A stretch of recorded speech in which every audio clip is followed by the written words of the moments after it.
Moms know that even a little cough or fever can throw off baby's entire sleep schedule and make the whole family cranky in the process. So today we're sharing strategies to help a sick baby sleep. Marietta Paxson is a marriage and family therapist and a professional sleep consultant. You get a lot of calls from moms this time of year during the winter season. What's their biggest concern? Sickness. They're telling me my child was sleeping great, then they got sick, now they're not sleeping good. What do I do? Yeah, and we should clarify, you're not a doctor. You're talking about after you've worked with your pediatrician, baby's starting to be on the mend. That's when the sleep schedule really becomes tricky. How can what happens when they're ill, when they're sick, affect the sleep schedule down the road? Yeah, so what happens is when a child is sick, we want to comfort them and help them, and what we end up doing is unlearning all the good habits that we had made before.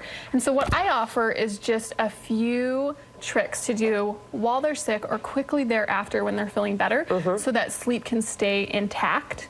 Now, again, yes, I'm not a doctor, so that's your call. Work with your pediatrician and make sure that these are going to work with the illness that you're experiencing. You do say comforting and soothing a child to sleep are two totally different things, so help us understand the difference. Yeah, so if my child is sick, say they have a cold or something and they wake up crying, I can go in and say, hey, are you okay? Oh, wow, your nose is stuffy. Let me clear that out for you, or make sure your humidifier is on. I can help them. I can hug them. I can say, are you okay? And then I can put them back in their bed and let them fall asleep, right? So that's comforting a child.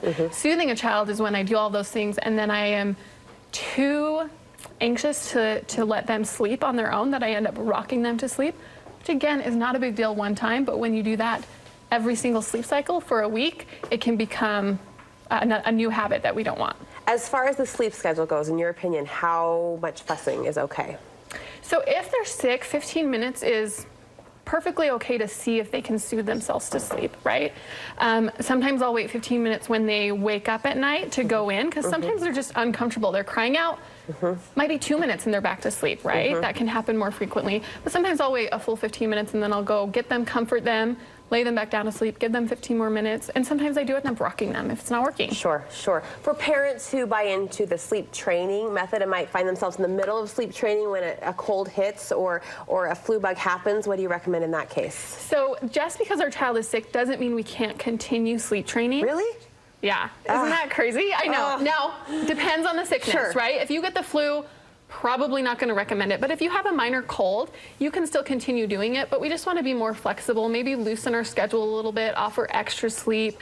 When we're sleep training, I do a lot of, okay, wake your baby so we can get them on an appropriate schedule. When they're sick, I'm not going to tell you to do that. To wake them up? Yeah. You follow something called the 3-day rule. Explain that and how it might help in these situations. Super important, especially for those times when you are rocking them to sleep, right? If they're just feeling miserable, maybe it's an ear infection and they're just going to be miserable for a couple days, rock them to sleep, give them what they need, but do it for 2 days, and then on the 3rd day, make sure that they're falling asleep on their own. That just prevents a habit from forming. It gives you that time frame, that parameter.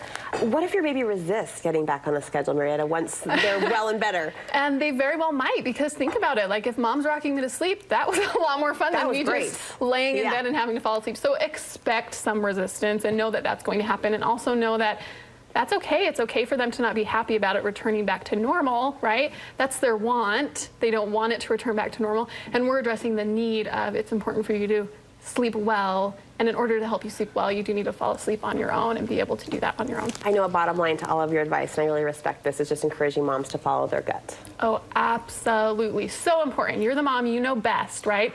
And my only word of advice on that is do a good job of distinguishing between your anxiety and your gut. Your anxiety is really rooted in insecurity and lies. Your gut is truth and intuition. So do your best to be able to identify the difference between the two, and then yes, follow your gut 100%. Great advice. I think a lot of parents are craving right now that a lot of moms will soak up. Where can we go to find more of your strategies, or even to get help from your sleep consultant business? Oh yeah, so I'm on Facebook. I do a free Q&A every single week, so if you have questions, come participate in that. You can access my Facebook from my website, littledreamers.us. Okay, thank you so much. Thank you.